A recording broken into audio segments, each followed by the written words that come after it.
coup, aujourd'hui, on va parler de regrets. J'entends souvent des gens autour de moi qui disent: «Ah, si j'avais su, ah, j'aurais dû faire ça il y a un an», blablabla, des choses comme ça, des paroles qui ont l'air de rien, mais qui disent beaucoup. Par exemple, je connais des gens qui disent: «Ah, si j'avais su que les restaurants coréens allaient cartonner, j'aurais dû ouvrir un restaurant il y a 5 ans.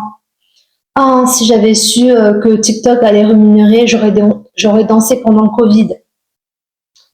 Mais en fait, ces personnes-là, ils se comparent à eux maintenant par rapport au passé. En fait, c'est des connaissances qu'ils ont eues que maintenant. À l'époque, ils savaient pas que ça allait cartonner TikTok. Ils savaient pas que les restaurants coréens allaient cartonner non plus. En fait, ils savaient pas. Et ce genre de personnes, j'ai l'impression, ils cherchent des excuses en mode: «Ah, j'aurais dû faire ça avant pour être bien aujourd'hui.»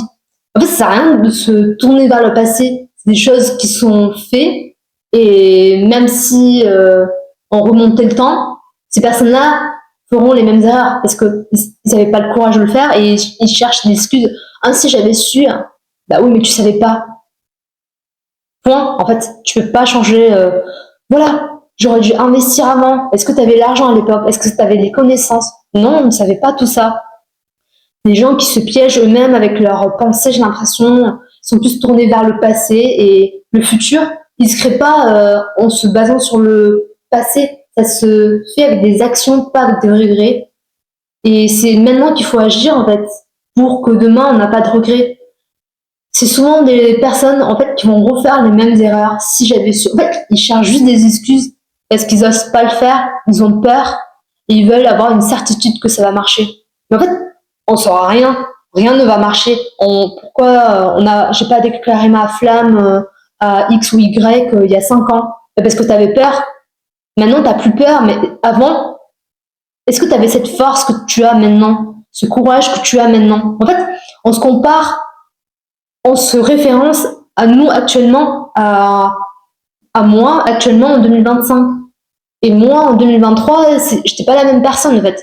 Ça sert à rien. En fait, tout ce que j'ai vécu avant, ça a forgé qui je suis maintenant. Alors pourquoi changer le passé? Pourquoi avoir des regrets? Tous ces regrets-là, normalement, on doit les transformer, les rendre une force, et justement pour ne plus reproduire la même chose et ne plus avoir de regrets plus tard. On apprend de ses erreurs, de ces manques d'opportunités, de courage, etc.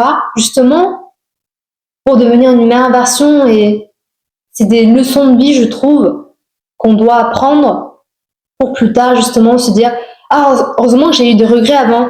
Maintenant, je sais que je dois passer à l'action et j'aurai plus de regrets pour plus tard.» En fait, tout ce qu'on peut faire changer, c'est maintenant. Et les gens, ils sont tournés vers le passé. Alors qu'il n'y a rien dans le passé, c'est du passé. On peut rien faire, voilà. Et je trouve que c'est très important d'arrêter de penser: «Si j'avais su.» Bah, vous le savez pas. Agissez maintenant. Faites-le maintenant. C'est juste des excuses pour pas passer à l'action.